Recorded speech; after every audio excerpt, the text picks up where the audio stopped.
Hey guys, this is Chris Bliss coming back with another video. Today we're going to take a look at Star Wars Battlefront on the Xbox One.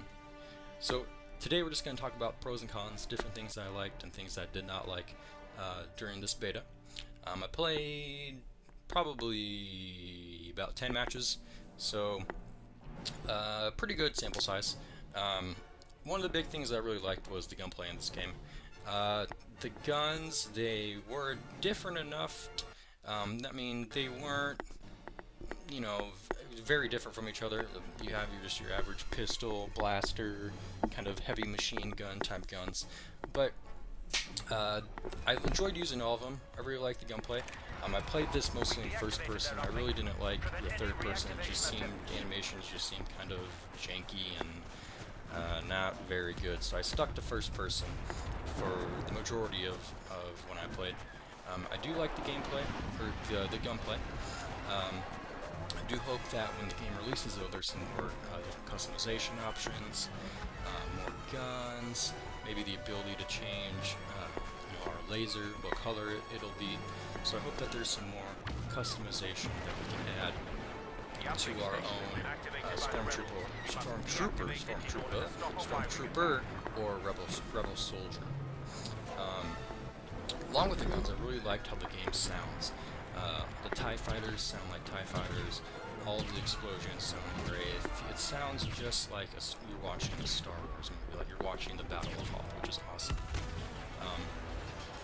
I also really liked the hands.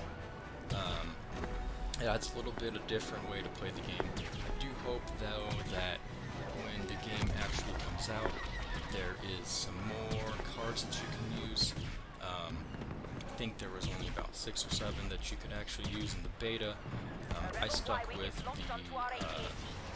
the grenade, the ion shot, and the psycho rifle. So I hope that there's some more cards that we could use instead of just using just a handful. I feel like more cards will add more replay and more fun. Now for the cons, and these cons, I hope they get these fixed, because if they don't, then I am leaning on not purchasing this game. The Walker Assault mode is broken. The Rebels, I played about 10 games, I have never seen the Rebels win. I'm going to go right after this video and see if there's any other videos on YouTube where there is Rebels knocking out both those AT-ATs, because I have never seen it, and I would be shocked if there was actually... I feel like the Imperials could just sit back and do nothing all the entire game, and the AT-ATs could walk on in and win without no support. I feel like the Imperials are so overpowered with all the different vehicles that they have, and the fact that they have the AT-ATs, there's really no good way to counter them. I understand that you have to go and capture the uplink points so that the Y-Wings can drop down their bombs. However, these bombs are just EMPs so that you can keep on shooting the AT-ATs. I feel like the Y-Wings need to do actual damage. Why are they dropping EMPs? Drop some real bombs on those things so that they can do some damage. Maybe if you can capture both of the uplink points, take out 10% or more, or however they want to balance it, of the AT-AT's health. It's just super unbalanced. Empire is always going to win. Very disappointing, because it's such a cool mode. Just the Rebels need something, to take out those AT-ATs. And I know that you're going to say, the Battle of Hoth, it was an Empire victory, blah blah blah. It's a video game. It's not, a record. Replay of the Battle of Hoth with the movie. It's a video game. It needs to be balanced. The Rebels need something, whether it's snow speeders or more damage from flying vehicles. I don't know. Something needs to be done so that this can be a little bit more balanced. Another thing that I kind of question is that the AT-ATs are basically just on the rails. They're just following a predetermined path, and the player can only get in there for about a minute and start shooting. Now I understand why that they're on the rails, so that they can get to the generator, but I feel like you have this big open space. I kind of wish that the player had a chance to get into those AT-ATs, maybe, you know, it'd give the rebels a chance. You know, if a pilot and the AT-AT makes a mistake, you know, they go over some difficult terrain, they get stuck, you know, it could add a little bit more, better chance for the rebels to actually win. Put it in the hands of the player so that the game could change a little bit. So I kind of wish that it wasn't on the rails. I understand why they did it though. So another thing that I did not enjoy was the space combat. There really wasn't, it didn't really feel, the vehicles were kind of difficult to control, and I don't feel like the space combat adds anything, kind of, it doesn't really add anything to the game, really.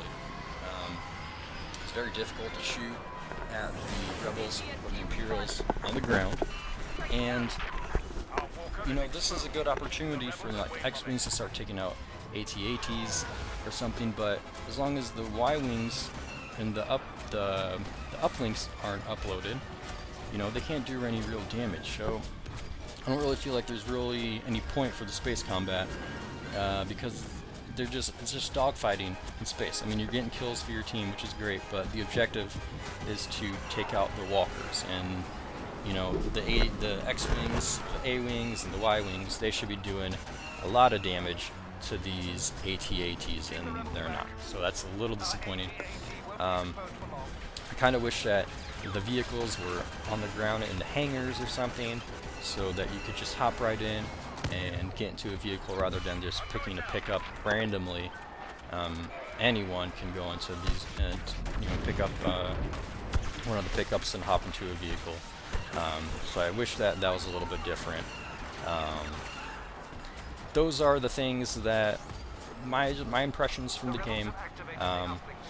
Not exactly sure if I will pick it up when it comes out. I know that I'll be playing a lot of Halo, a lot of Fallout, and it just doesn't seem like there's enough to warrant a $60 purchase here. I know that this is a beta, but the betas nowadays, especially just 1 month out from release, is more of a demo, and unless they change some of the balancing and spawns, which is another thing, the spawns are absolutely terrible.